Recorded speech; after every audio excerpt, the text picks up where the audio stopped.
Debout! Formation militaire initiale rassemblée, effectif théorique est présent, 0, 2, 54.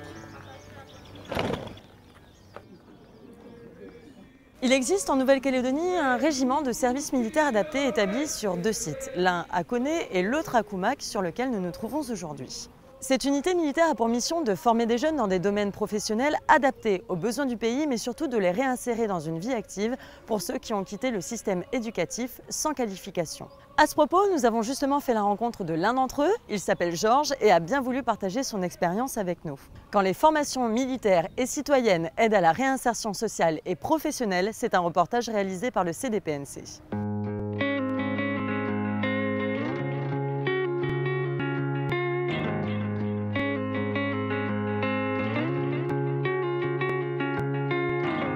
Georges est un jeune homme âgé d'une vingtaine d'années. Stagiaire volontaire au RSMA de Koumak depuis 8 mois, son parcours ne laissait pas supposer une telle reconversion. Je suis originaire de l'Ifo, plus précisément de la tribu de Hapecha. Je suis né là-bas, j'ai fait toutes mes études à l'Ifo, du collège jusqu'au lycée. J'ai arrêté au terminal. Quand j'ai quitté l'école, je suis resté à la tribu, resté pendant 1 mois. Et voilà, mes parents ils m'ont envoyé ici pour les gros-parents. Ils m'ont envoyé ici à Nouméa pour chercher du travail. Tu t'ennuyais à la tribu? Non. Bon, mais avec les gros frères, les petits frères à moi. Donc, là, comme c'est à cause de l'alcool aussi, trop abusé aussi avec tous les tas de... Il ne faut pas faire aussi à la tribu. Puis après, j'ai décidé de changer. Je suis parti à la Mige pour m'inscrire. Voilà, ils m'ont proposé de m'inscrire au SMA. Au début, je ne savais même pas c'est quoi SMA. Voilà, j'ai dit, c'est bon alors, je vais m'inscrire. J'ai choisi la filière transport logistique. Puis voilà, j'ai fait ma formation pendant 8 mois. Là, j'ai fini. J'ai tout réussi dans la filière que j'ai choisie, dans la transport logistique. J'ai eu mon VL, PL et SPL.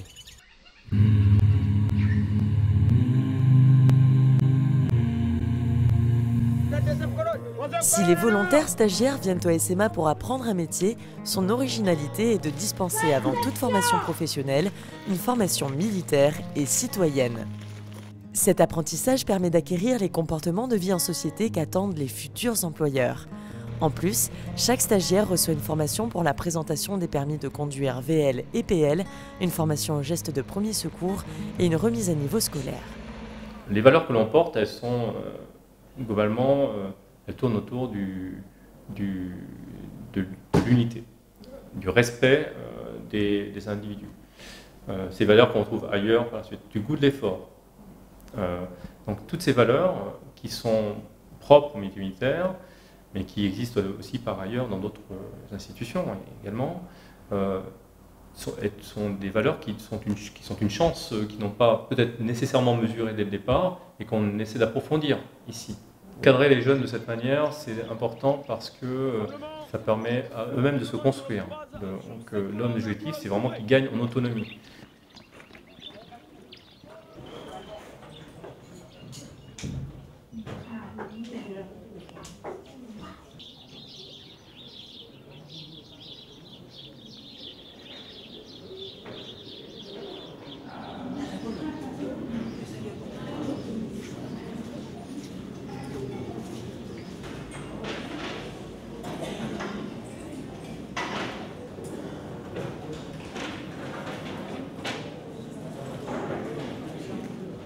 Bon appétit!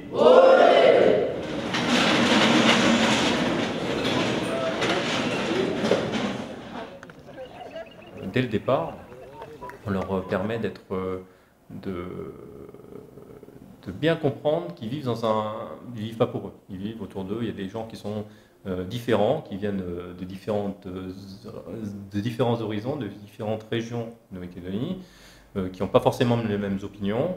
Voilà, donc on essaie de faire en sorte qu'ils apprennent ces différences. Et donc, après, dans l'entreprise, c'est quand même aussi quelque chose d'important que d'être capable de s'intégrer rapidement dans l'entreprise en étant capable de faire équipe. Et donc, c'est ce qu'on leur apprend tout petits, entre guillemets, lorsqu'ils rentrent ici, dès leur premier mois de formation. Si la formation militaire est l'une des grandes lignes du RSMA, l'enseignement et l'éducation jouent eux aussi un rôle essentiel dans la réinsertion de ces jeunes volontaires qui, pour la plupart, ont eu un lien difficile avec la scolarité. Il y a une remise à niveau à faire qui est relativement importante parce que ça entre dans un processus un petit peu de remise en confiance de ces jeunes-là. Pour la plupart, ils ont arrêté leurs études il y a 1 ou 2 ans. Socialement, ils ont eu du mal un petit peu à s'insérer. Ils viennent ici et le RSMA leur propose une aide à l'insertion. Donc ils suivent des formations. Et mon volet à moi, c'est la partie scolaire en quelque sorte. Et ils vont, grâce au RSMA et au boulot qu'on va faire avec d'autres assistantes, obtenir un CFG en fin d'année. C'est la partie scolaire. Et c'est un petit peu le petit plus qui leur montre qu'ils sont capables de faire des choses et qui leur permettra un peu plus tard de bien s'insérer dans la vie. Le travail qu'on fait ici, c'est un petit peu une reprise de ce que les jeunes gens ont pu faire en formation quand ils étaient au collège, par exemple, mais en se focalisant un petit peu sur, on va dire, le minimum vital, le minimum agréable pour ce qui est la vie de tous les jours après. Donc on fait beaucoup de maths, beaucoup de français. C'est vrai qu'on laisse tomber un petit peu l'étude des plantes, l'étude des planètes, etc. On est quand même relativement dans le concret.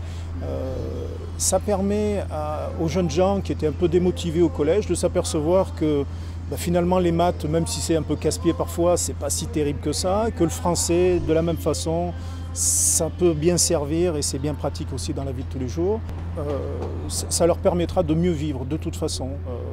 Pas forcément de savoir, de connaître des grandes règles de mathématiques ou de grammaire, mais de mieux vivre. Et ça, ils en sont capables. Les communes, les associations ou encore les tribus peuvent bénéficier de l'aide des volontaires du RSMA dans le cadre du programme de développement et de coopération au profit des collectivités. L'occasion pour ces jeunes de mettre en pratique leur formation professionnelle, mais surtout de les valoriser auprès de la population. Un chantier d'application, c'est surtout une mise en application sur le terrain des savoir-faire que les jeunes ils ont appris au sein du RSMA. Parce que comme c'est une petite structure, donc on se sert des chantiers d'application pour les mettre en taille réelle, grandeur nature. Voilà. Ça se passe très bien, surtout avec les locaux. On est amené à travailler avec les locaux, avec les entreprises qui travaillent soit au profit de la SEM, soit au profit de la province sud, la province nord. Et puis les jeunes, ils ont une approche avec les professionnels directement. Il y a un dialogue qui se crée et après, il y a l'expérience du professionnel qui fait partager aux plus jeunes, etc. etc. C'est important pour la population parce que justement, par le biais du SMA, parce que souvent ici le problème c'est que les jeunes, ils n'ont pas trop de travail et puis le fait qu'ils voient les jeunes, par le biais du SMA, contribuer à des chantiers comme celui-là. Quand je dis ici, ça peut être en tribu, ça peut être ailleurs, etc. Ça fait plaisir à la population locale. Et ils voient que le SMA, justement, il aide à faire sortir un peu leurs jeunes on va dire entre guillemets, du chômage, au lieu de rester à rien faire au niveau des tribus. Voilà.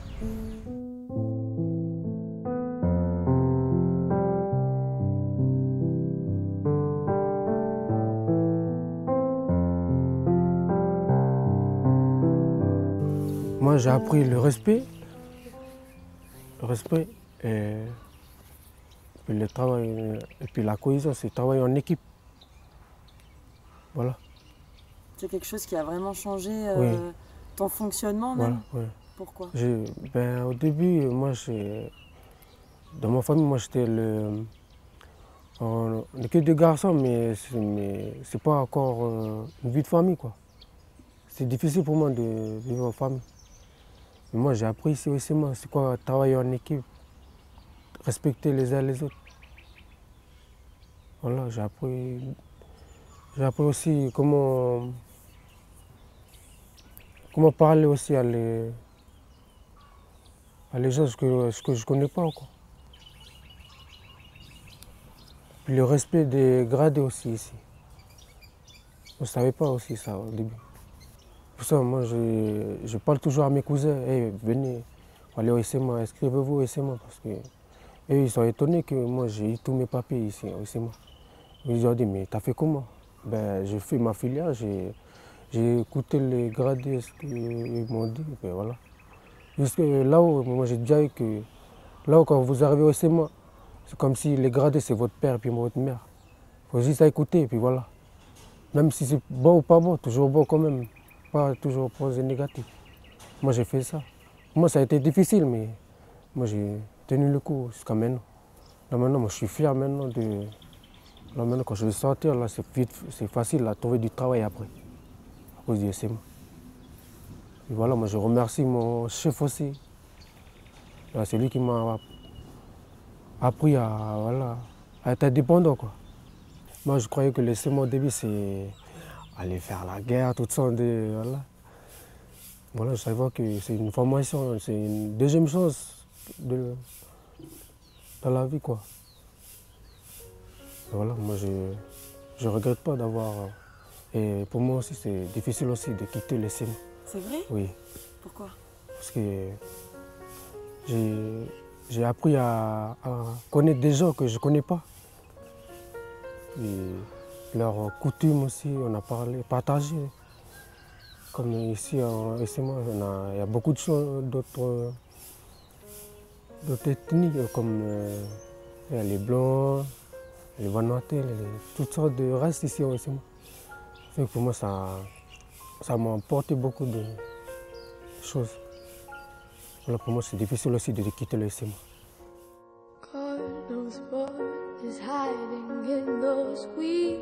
En 2009, près de 87% des garçons et des filles qui sont passés par le RSMA ont trouvé un emploi. D'ici 2016, le RSMA prévoit d'accueillir plus de 500 jeunes chaque année au lieu des 300 actuels. Georges veut désormais se lancer dans le métier de transporteur routier.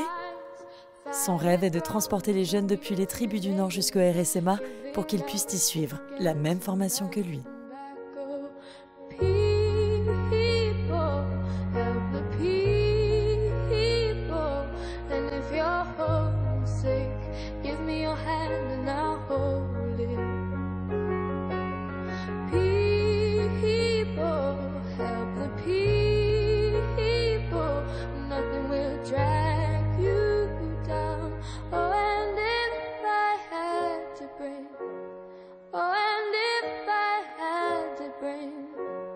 I'd be cold as a stone and bridges a fool to turn.